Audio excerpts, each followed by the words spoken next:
Hello, welcome to zzTalk. I've received a bunch of good feedback since my previous video about load testing Kafka via JMeter. Firstly, thank you all for those good feedback. Appreciate that. So looks like JMeter is still quite popular, right? So then I decided to discuss another performance test case of load testing Redis with JMeter in this session and see how it goes, right? And I will share the JMeter configuration in my repository like I've been. So hopefully it could save you some time on setup JMeter if you had a similar test requirement, right? First thing first, let's talk a bit about Redis. Redis is an in-memory database, which means we can use it for persisting information for any kind of application. Information like user accounts, blog posts, comments, and etc. You just name it. After storing the information, we can retrieve it later on by writing queries. So far, these mechanisms sound quite similar with any other database solutions, right? So you may ask, what is the difference, and why do we decide to use Redis over other databases? The answer is quite simple. Redis is super fast. I guess a follow-up question you may ask, like, where does Redis get this level of performance from? Well, firstly, as in in-memory databases, apparently all data is stored in memory. So comparing with traditional databases where most data are stored between memory and hard drive. Accessing data that is stored in memory is fast. Retrieving data from hard drive is much relatively slower, right? Redis stores all data in memory, which makes Redis to store and retrieve data extremely fast. Of course, everything has two folds. Because of this structure, it's kind of big challenge to work with data set that is bigger than your memory capacity. But this is some advanced topic where is beyond the topic we're gonna discuss in this session. Right. Second reason Redis fast is that Redis manages its data in simple and classic data structures like linked list, sorted sets, hash maps, and etc. These data structures have well-known performance characteristics such that developers are free to decide how do we want store our data in memory, and also how do we want to query our data efficiently later on. And lastly, Redis is fast because it's extremely simple in nature. Again, comparing with other databases like Postgres or MySQL, where there are a lot of feature sets embedded by default, like triggers, foreign key constraints, transaction rollbacks, etc. Those feature sets makes them quite easy to use. However, every layer feature added a certain level of performance penalty, understandably, right? On the other hand, Redis takes a completely opposite approach. Redis keeps itself simple on purpose. You can say that. All right, enough about Redis. Let's come back to JMeter. So how do we load test Redis via JMeter? Before we jump to the configuration in detail, let's step back a bit. Let's understand why do we need load tests. As you may say, our environment is working just fine, or it's been working fine since the first launch. So what's the point? It has a performance engineer. There is saying goes like prevention is always better than cure. It's always much easier to stop something bad from happening in the first place than to repair the damage after it happened, right? Plus, everything has its own limits, and knowing your limits of your infrastructure is always helpful, right? All right, I guess we're now ready to talk about configuration in detail. By the way, remember thumb up my sum up sum up my video and subscribe my channel if you think it's helpful. Um, um, so, as you may aware, there was already a Redis dataset plugin provided by community out there that you can easily download and use via JMeter plugin manager. And it's quite easy. It's just you can use it by simply filling the configuration information about your Redis.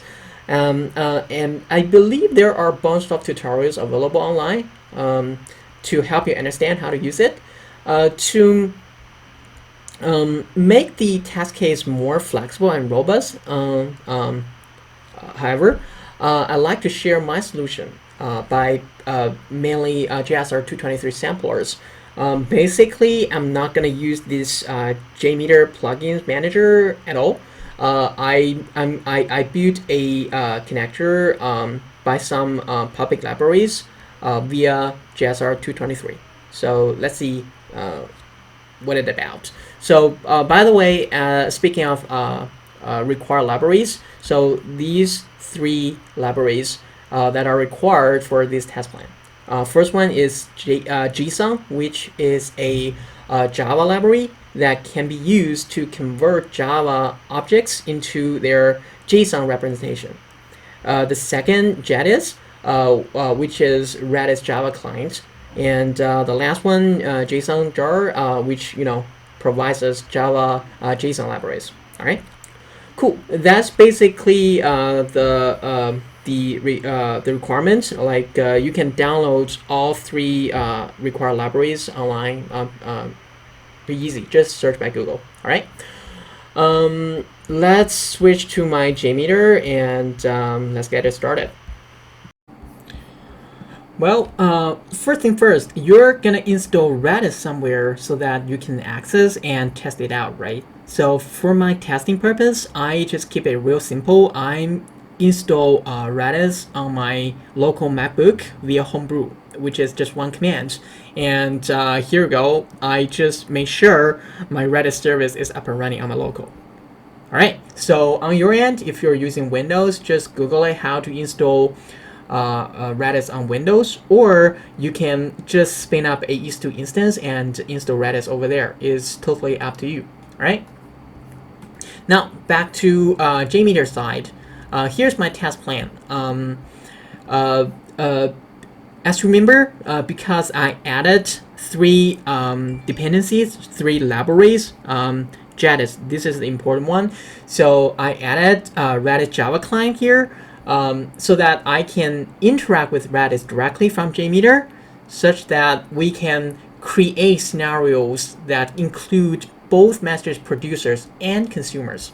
On the other hand, if you just use the Redis dataset plugin that we just talked about, you're still gonna need to populate some data to Redis from like Redis CLI before you start your testing. All right, so you can say this is a benefit to create your own stuff by like JSR 223 sampler, so that you can automate this process instead of switching between JMeter and Redis CLI while you're testing. All right. Back to my test plan. As you can see, it has the first thread group, which is a setup thread group, and all it does is to prepare some data to be populated to Redis. So let's go inside. There's JSR 223 sampler.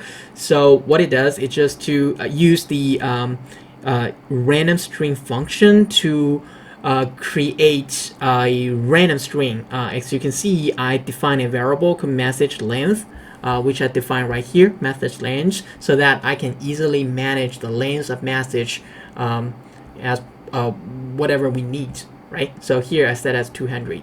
And then back to this function gonna create a a string that contains these letters only, and the length of these strings is going to be 200.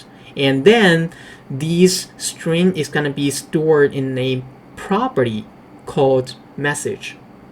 So remember, I'm gonna simulate both producers and consumers, so I had to create multiple thread groups, which is why I was storing the testing message as property right here. See here, props.output. So instead of variables, so that it could be passed across thread groups. Remember, this is important. In JMeter, variables are local to a thread. On the other hand, properties are common to all threads. All right. So this is basically the first setup thread group. So let's move to the second thread group. It's another setup a setup thread group for consumers. All right. Okay, before we go through these samplers altogether, I think it's necessary to reiterate my use case. The goal is to measure the latency between publisher and subscribers. Let me switch to my PPT. Here, I listed out some key items on each of thread groups. Let's start with subscribers. So on subscriber side, I'm gonna create an individual subscriber, one per session. Each subscriber gets its own thread, and each subscriber is subscribed to its own channel, and the pattern of the channel name is like user-xx-channel, where X is the current user or thread number. All right, and subscribers block until a message is received. On the publisher side, I'm gonna create an individual publisher, same as subscriber, one per session, and each publisher sends a message to the channel for that session. All right, and last but not least, I'm gonna do some calculation for latency. So we're gonna time how long it takes for the publisher to send message, and we're also gonna time how long it takes for the receiver or subscriber to receive the message. And then we're gonna sum these two timings up to get the total latency. That's basically the plan for these use case. All right. Now let me switch back to my JMeter. I guess now we understand what's the goal of these test case and how do we achieve it. Let's take a look. Let's take a look at these samplers together. So for those who are not familiar with Java, I think I need to highlight some key classes and methods that were involved in these samplers first. All right. Okay, the first one is Redis PubSub. We're going to use Redis messaging broker functionality to send and read messages. The subscriber subscribes and listens to messages sent to a channel. And remember, subscribe is a blocking method. So we're going to need to unsubscribe from the Redis PubSub explicitly. That's basically the code section from line 12 to 31 here highlighted. The subscriber class was inherited from Redis PubSub class, and I overrode the onMessage method to make sure that the subscriber unsubscribes the channel once the job is done. One more thing, as you noticed, I used a countdown latch class at line 16 here. Inside of these subscriber class, basically these countdown latch acts as a synchronization aid, which allows the threads to wait until the mandatory operations are performed by the other threads. It guarantees that subscriber unsubscribe the channel only after processing the messages that were sent from publisher is done in the onMessage method right here. All right. Moving to the next section here, specifically from line 34 to 44. So because we're dealing with concurrency and we wanted to return a result from the other tasks, Java provides a callable interface to define tasks that return a result. So callable interface has a single method call right here, right? Which is meant to contain the code that is executed by a thread. From line 36 to 42 here, basically it stores data to a property list. That's basically the task all about. Yes, now we had a better understanding what the JSR 223 sampler is doing. It manages the subscribers to subscribe to the channels accordingly per user and start listening to the incoming messages.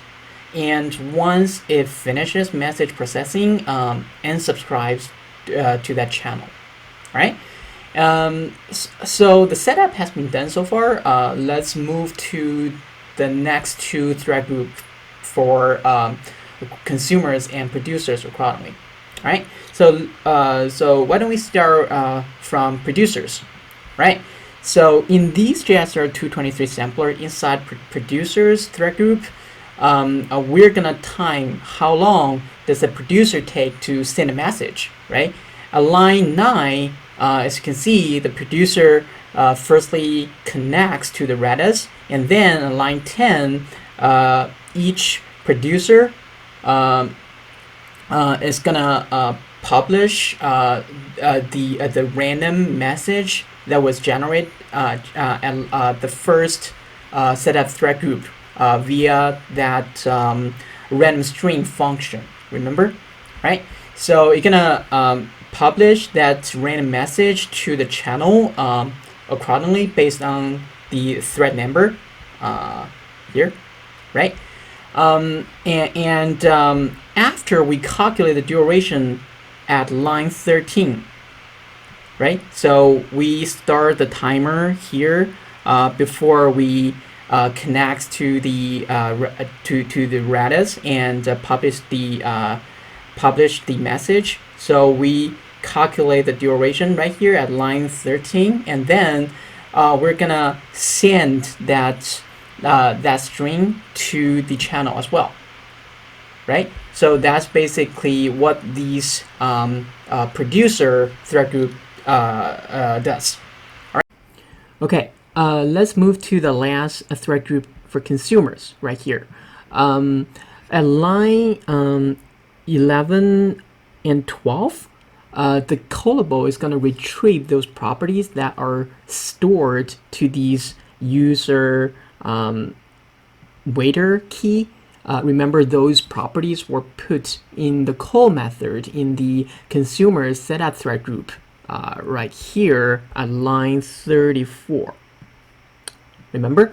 By the way, the timing for how long does a subscriber take to get the message was also done in this call method right here at line 41, time to receive, right? So we got the producer latency from the message that we just talked about in the producers thread group, right? The producer publishes the producer time to the channel in the producer thread group, and these overridden onMessage method parses the producer time out of the message at line 22 right here, right? Such that we're able to get both durations from property list. Now back to the JSR 23 sampler in the consumer thread group. Here we're able to calculate the real latency by summing the durations up at line 17. That's basically That's basically it. This is basically the whole test plan. Hope I explain my explanation helps you understand a little easier. Then let's kick it off to see how it goes. All right. All right, so to test it out, let me switch to my terminal and subscribe a channel from Redis CLI so that we can verify if the messages are sent to the channel. Like what I explained earlier, per each thread or virtual user, we should be expecting 2 messages. The first one is gonna be the random string, and the second one is gonna be the producer time right here. Right, so let's check it out. So by the way, on the back to the thread plan for just testing out, I changed the number of sessions down to 1, so we can easily we can just subscribe the first channel and verify if we're getting 2 messages once I kick it off on JMeter side, right? So let's do it. I'm gonna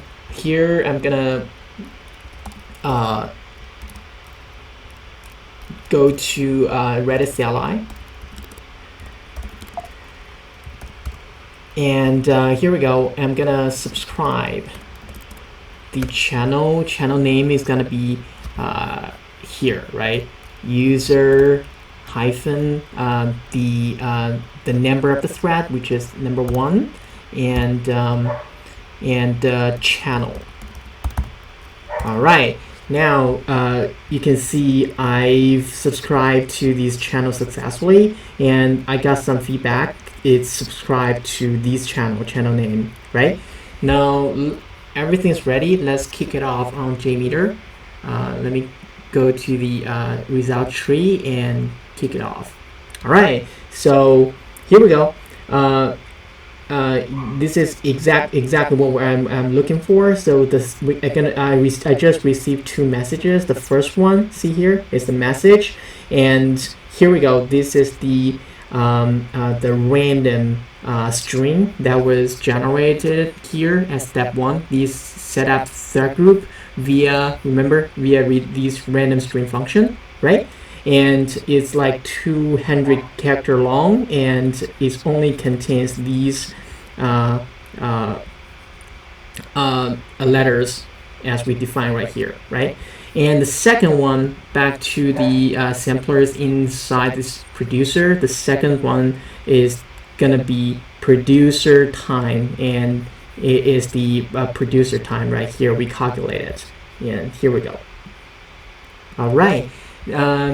This is it works as expected. So on your end, you can increase the load to whatever you need it to test it out.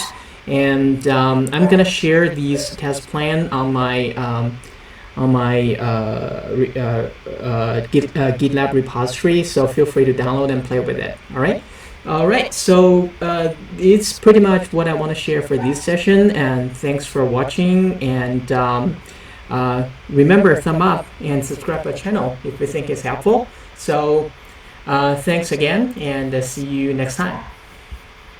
Alright, thank you for watching my video. If you think this video is helpful, you're more than welcome to leave any comments. Remember, thumb up, subscribe my video, and also hit the notification bell. See you next time.